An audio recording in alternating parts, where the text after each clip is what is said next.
আত্মহত্যা প্ররোচনার মামলায় গ্রেফতার মইদুল ইসলাম। অভিষেক ঘনিষ্ঠ শিক্ষক নেতা মইদুল ইসলাম গ্রেফতার।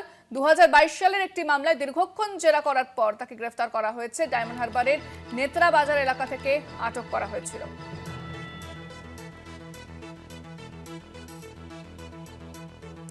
সালের একটি মামলায় দীর্ঘক্ষণ জেরার পর গ্রেফতার করা হয় মইদুল ইসলামকে। ফোনে রয়েছেন প্রতিনিধি কোয়েল মন্ডল। কোয়েল, মইদুল ইসলামকে গ্রেফতার করা হয় একটি মামলার সামনে আসার পরে কি জানাচ্ছে পুলিশ সূত্র, কি খবর পাচ্ছ?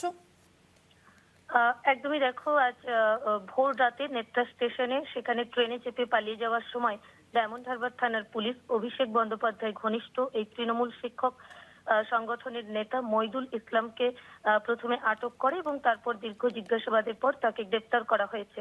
মূলত 2022 সালের একটি পুরনো আত্মহত্যার প্ররোচনার মামলায় তাকে গ্রেফতার করা হয়েছে। 2022 সালের সেপ্টেম্বর মাসে বলসিদ্ধি গ্রামের বাসিন্দা দেবব্রত ভট্টাচার্যের অস্বাভাবিক মৃত্যু হয়।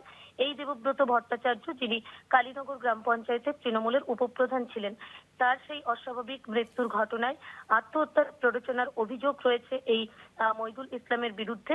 নির্দিষ্ট সেই অভিযোগের ভিত্তিতে মইদুল ইসলামের বিরুদ্ধে বিএনএস এর 306 ধারায় মামলা রুজু করে তাকে গ্রেফতার করেছে ডায়মন্ড হারবার থানার পুলিশ এবং আজকে তাকে নিজেদের হেফাজতে নেওয়ার আবেদন জানিয়ে তাকে ডায়মন্ড হারবার আদালতে পেশ করা হয়। আদালতে যখন মইদুল ইসলামকে ঢোকানো হচ্ছিল সেই সময় উপস্থিত থাকা আদালত চত্বরে ক্ষিপ্ত জনতা তাকে দেখে চোর চোর স্লোগান দেওয়ার পাশাপাশি ডিম ছুড়িও মারে, সেই ছবিও কিন্তু সামনে আসছে। এবং আমরা দেখেছি গতকাল মইদুল ইসলাম তিনি কিন্তু নিজের ফেসবুক অ্যাকাউন্টে লিখিত এবং ভিডিও বার্তার মাধ্যমে এসটিএফ এর হাতে নিজের গ্রেপ্তারের আশঙ্কার কথা পোস্ট করেছিলেন। তারপর সকালে তাকে প্রথমে আটক এবং তারপর জিজ্ঞাসাবাদের পর গ্রেপ্তারের ঘটনা ঘটেছে। এখন দেখার আদালতের পক্ষ থেকে ঠিক কি নির্দেশ দেওয়া হয় বা তাকে কতদিনের পুলিশ হেফাজতের নির্দেশ দেওয়া হয়।